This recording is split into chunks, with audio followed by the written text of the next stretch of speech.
The good thing living in Southall are the nice range of food you get. Come see the main Broadway with all the shops and the amazing clothes that are in the shop windows. The friendly crowd and the traffic jams. If Southall's an animal, I'd definitely describe Southall as a tiger. It's very loud when it roars in terms of traffic. Maybe an elephant, because it's all sparkly. If you want to dress it up, I've seen lots of dressed up elephants. I think an elephant. Mark Steele's in town.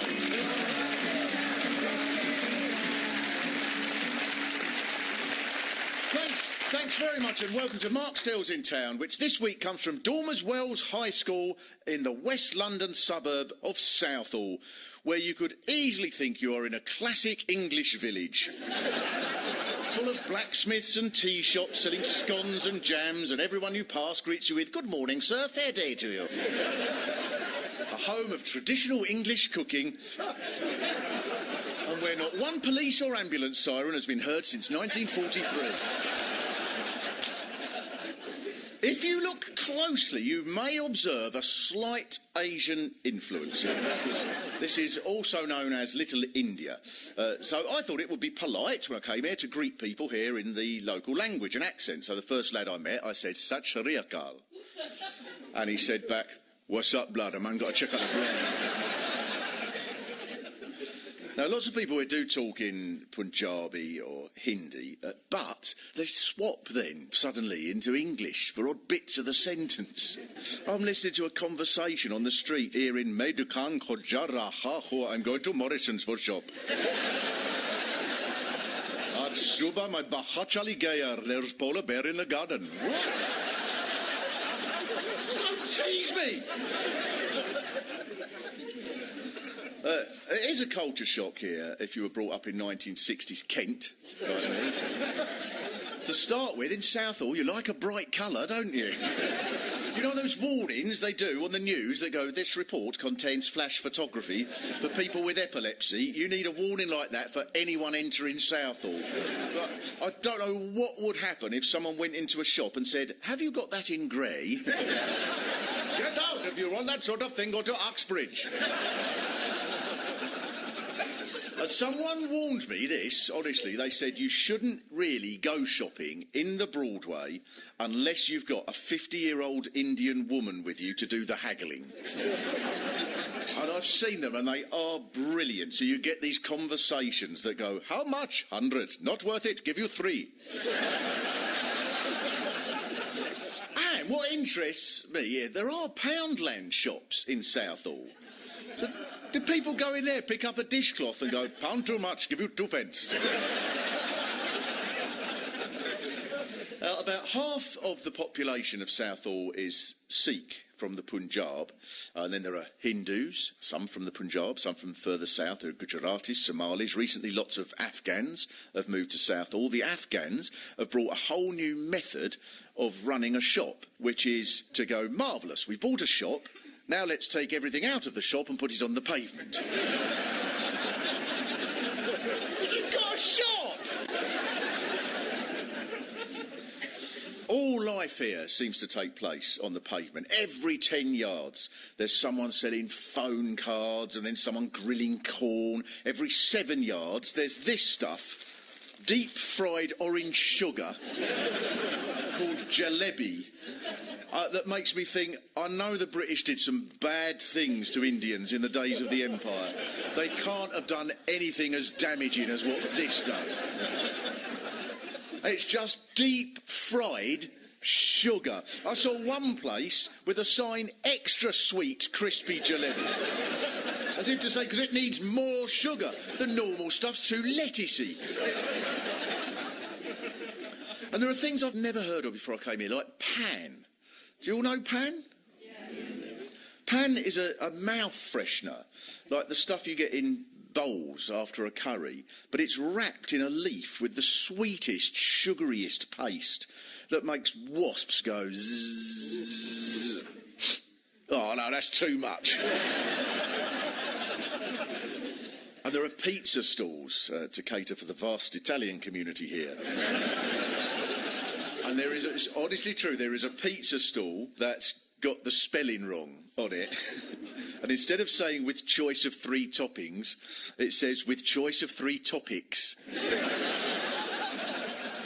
They just must get all these English people going up there going, pizza please, with geography, music and sport. And for people not used to Southall, it isn't just the Indian food that you might expect. It isn't the biryanis and the kormas. It's stuff like papri chat, which is crispy fried cornflakes with yoghurt and chickpeas. And you can't work out if it's amazing or mad.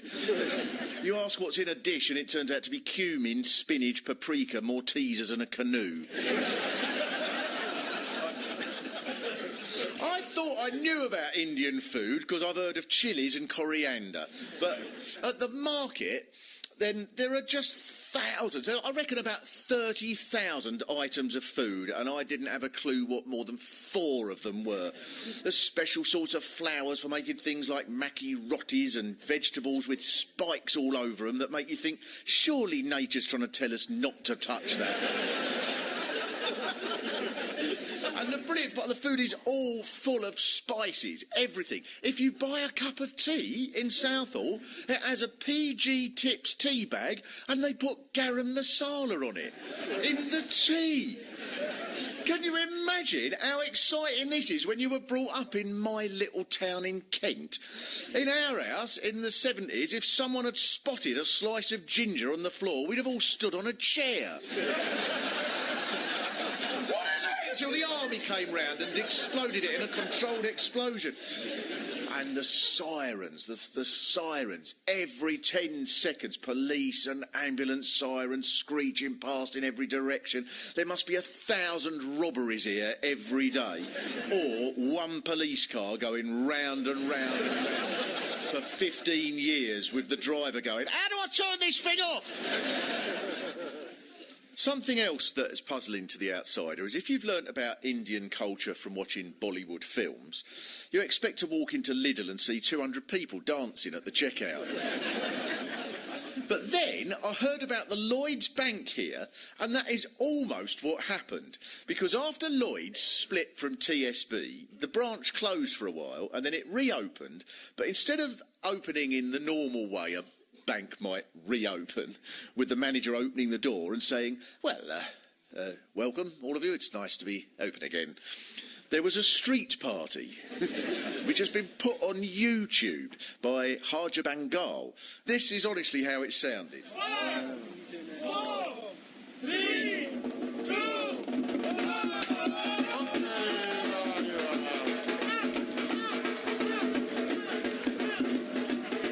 That's brilliant for the reopening of a branch of Lloyds.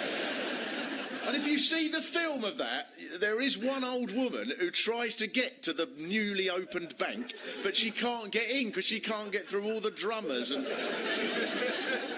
all the people singing songs like, the bank is open, the gods have said it, now I can find out if I'm in credit. I've also seen what it looks like here when India beat Pakistan at cricket. And the place goes nuts. Anyone passing must have thought of that lot only just found out they've been given independence. The whole street was blocked. People were on roofs of cars. Everything was being banged as a drum. There were people on bus shelters waving flags, all for beating a team that had probably lost on purpose in a betting scam. I watched a couple of films that were based here. One called Joom Baraba Joom, in which a man and woman fall in love and dance in the Broadway with hundreds of people who are all delighted. But I didn't really trust the subtitles because during one of the songs, the lyrics were translated as, "This lathery moon seems a bit slippery. It will linger until later on when it dissolves." Is that a bad translation, or is that the sort of thing you say in Hindi when you're in love? My sweet, the grass under the donkey will float up the Uxbridge Road. Now, at this point, I'd like to speak to Amadeep is not a real name, not least of which because Amadeep is a boy's name. You were telling us about watching films at home with your mum, and she watches the old films but doesn't really get the new ones. She's a big fan of Bollywood. Whenever it's family night on a Friday night, she'll be like, where are the costume changes? Even if we're watching Schindler's List or Toy Story, where are the songs? Schindler's List could have done with a couple, couldn't it? To lighten it up, bit of light and shade, Spielberg. Thanks very much, Amandeep. It's an ideal setting for films, because it is Little India. Southall is often called Little India, though to be fair, Southall would be a very little India, wouldn't it? I suppose the Broadway is Mumbai, the A312 is the Ganges, the slope up to the station is the Himalayas, the bank of the canal is the beaches of Goa, and the gas tower is the Taj Mahal. But there is the biggest Gurdwara, or Sikh temple, in Europe. And it is huge. People know it, you know it? It should be a borough on its own, this place. It's massive. Because one of the rules of the Sikh religion is that temples must provide free food for anyone who asks for it. So the bottom floor of this massive building is a giant kitchen that gives away 4,000 meals a day, including to people who normally rely on food banks. Now, the manager of the Gurdwara is clearly very proud of this. He showed me round. And as he was going round the kitchen, he just kept saying things like, look how many carrots, mountain of carrots, look at rice. Have you ever seen such huge bag of rice? And then he said, look at our pots, big pots, never see such big pot. Look at this huge pot, take 3 men to lift it, bigger saloon car, Ford Mondeo, maybe Passat, huge. This is why arguments about religion are so complicated, because whether you agree with Richard Dawkins or not, I bet not many strangers have turned up at his house and got a free dinner off him. One thing that did catch me by surprise in the Sikh temple is that there's a religious side to it. I was with the manager of the Gurdwara and we sat cross-legged in the calm, eating the food and drank tea, and I thought, I wouldn't mind becoming a Sikh. It seems all right, doesn't it? And then the manager told me about Babadeep Singh, who led a battle to defend the temple of Amritsar and had his head chopped off. But blessed by God, he carried on fighting for several hours with no head. And I'll be honest, I thought, I think this is where we have to agree to disagree. The Gurdwara does mobilise the community for celebrations and for campaigns, and during the riots in 2011, the Gurdwara organised hundreds of people to defend not just the temple but lots of local shops, not just the Sikh ones, which must have been very confusing for the Daily Mail. Who must have found themselves going, those Sikhs have got the right idea, the only way to stop young thugs is to bring in loads more immigrants. Now hang on. And then they'd go, look, I mean, we're paying for all these immigrants, you see. I mean, they're English people, born and bred in this country, going hungry, and those Sikhs are coming over here, feeding them. No, I've got it wrong again, hang on. This is a true conversation that I took part in about the Gurdwara in one of the cafes on South Street.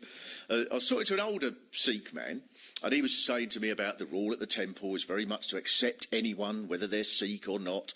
And then a younger lad who was sat at another table, he said, I see a white woman who goes in there often, and she has no hat to cover her head, so she always wears a banana. And the lad who was behind the counter went, bruv, you mean bandana? And then everyone who come in after that, listen up, a man says you wear a banana on her head. Bruv, you is jokes, isn't it?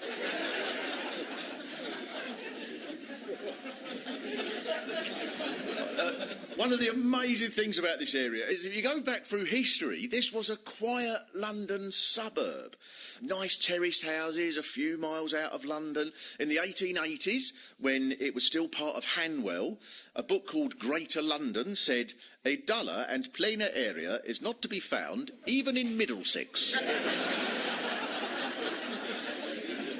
The only poem that I could find about Southall wasn't all that inspiring. It's called The Southallians, and this is it in its entirety. O God, our help in ages past, our hope for years to come. Thank you for Southallians past, and bless all those to come. That must be the worst poem. Apart from anything else, they've rhymed past with past and come with come. And it's not as if it's particularly hard to find words that rhyme with past. One that springs to mind reading that poem is can't be arsed. There was some excitement here in the old suburb days. There was Southall Football Club, which was very successful. According to the official history of Southall, they were professional for one season only. One of their first matches was away in the FA Cup to Glossop. All was going well when the news came through that Southall were leading 1-0.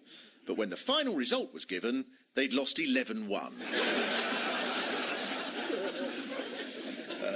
But then in the 1930s, the area started to change because of immigration, and a book called Middlesex, Old and New said, Southall's pavements are thronged with immigrants, most of which are Welsh. So there will have been people in London at the time going, you've been down Southall lately, it's not England anymore, it's more like bloody Swansea. It's a shame, I think, that the Welsh didn't stay longer, as now there would be people here who would speak Hindi and Punjabi, but with a Welsh accent. Sat Shri Akal Anat. Namaskar Mera Naam Terry Mubarak. And then in the 1950s in Britain, there weren't enough people that could be found to work in certain industries, such as transport, so the government went to India and to the Caribbean, and they got people to come here, to Britain, and in particular to Southall. Now, in Southall, Wolf's rubber factory needed cheap labour, and they brought people here from Punjab, where they might have already been forced to move when India was partitioned. So, obviously, some people, if they were in the Indian bit and they were Muslim, they might well have had to move over to the Pakistani bit. And so many people came over here, had to sleep on a friend's floor often and send home money until their family could come. Now, it would be even harder to find a place here, I think, which is how you can tell some people have a very confused attitude, some British people, a very confused attitude towards immigration, when they go, what they do, you see, this is what they're doing. They escape from some warlord in Somalia, they walk across Africa, row a boat to Spain, come through Europe on the back of a truck underneath a bale of hay, float to England in a barrel, and then we're expected to look after these people who aren't prepared to make an effort. There was a dispersal rule introduced in the borough, and that meant that no school was allowed to have more than 40% of its students as Asians. And so the other students had to get on buses and go to schools in Ealing. Now, when you think of the logic of this, they can't possibly have been worried that the Indian kids were lowering the standards. I've met Indian toddlers, no more than 3, and gone, hello, what have we got there? What have you got there? Is that a little toy? You take it to bed? Is it a toy? No, it's a machine for calculating pi. The biggest pub in Southall at this time was the Railway Tavern, and Indians were only allowed in one of the bars there. In Southall, 830 to 1982, we're told. The Working Men's Club, the Labour Hall on Oxbridge Road and the Fair Lawn Hall Conservative Club are all in the headlines now and again, as due to their rules, Asians are not allowed to join. But since so many of our Asian friends have settled in the town, they have formed clubs on their own. So there's no need for them to be lonely. And that's the main thing, isn't it, really? It's like Nelson Mandela. I don't know why anyone made a fuss. All right, he was in prison, but he had loads of company in there. So life must have been bewildering in some ways. I suppose people from India clinged to anything Indian as a reminder of where they'd left. I saw this account of a woman brought up here in the 1970s who said, I remember my father calling up to me, quick, come quick. There's an Indian on TV. Get out of the bath and come and watch him, quick. Imagine the disappointment if she'd run down the stairs in a towel and it was Ain't Half Hot Mum. There was one story in the papers recently that you should take an interest in, though, Southall, which is that the Islamist Anjem Chowdhury made a statement that, I quote, "We will rise up, my dear Muslims, and one day Southall can be the capital of the Islamic State." I But that might be quite fun, mightn't it? I think Parliament have looked quite good in Southall in the market. This government will reduce public spending by 7%. Too much, 2%, no more. Now, in 1972, there was a new wave of immigration to Southall because of a dream. Idi Amin, president of Uganda, announced he'd had a dream in which I saw that my country would be economically better off without the Asians. So he did what all sensible people do and took the advice of his dream and expelled tens of thousands of people, and some of them came to live around Southall. English people, some were brilliant, I'm sure. I think it's fair to say that some of them weren't entirely enthusiastic about the newcomers. Now, one of the criticisms made was, they come over, they mix with their own, they bring their own customs, they don't want to integrate. It is reasonable because when English people have settled abroad, they've always blended in and hardly been noticed. Picking up the local language in a couple of hours. I went to Cyprus a while ago, where 1/8 of the population is English now. There are towns full of English pubs showing television and English football all day. So much, I should imagine, that the Cypriots will soon have a new accent, which will be half Cypriot and half Sky Sports. You'll ask how they are, and they'll say, not bad, mustn't grumble, could be worse, could be Port Vale, 9 home game without a win, bearing up under us. Trevor Bayliss, who invented the wind-up radio, is from Southall. There's the superb gas tower that you could see from everywhere. I can see it from Crystal Palace, that gas tower, even though that's 100 miles away. And a major part of the beauty of that gas tower is there's a huge LH painted on the side and an arrow, and the LH and the arrow mystify many people. But the reason they're there is to assist pilots coming in to land at nearby Heathrow.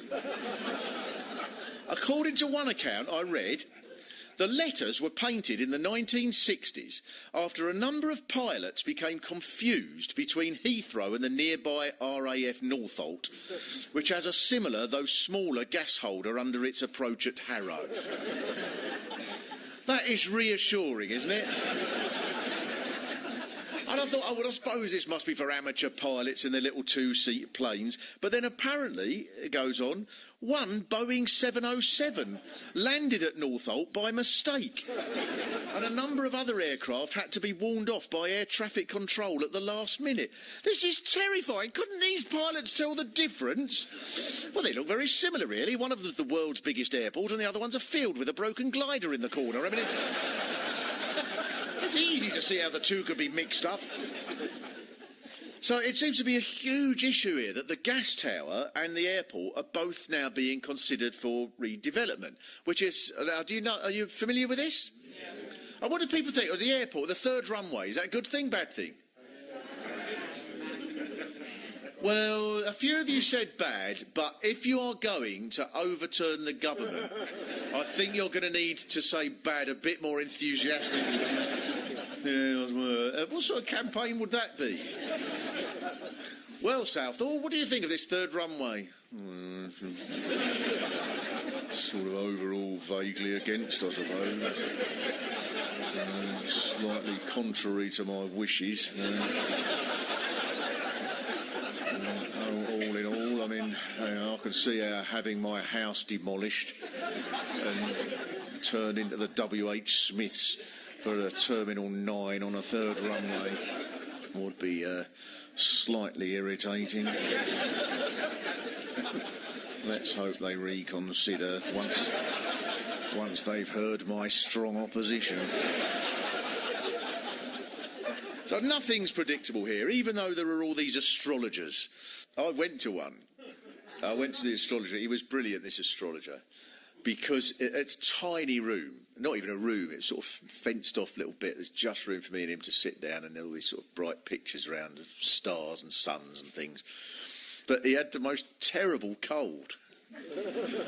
So it was very hard to take him seriously, which I was struggling to do anyway. Because he kept looking at me palm and going, "Lifeline, good, good, good."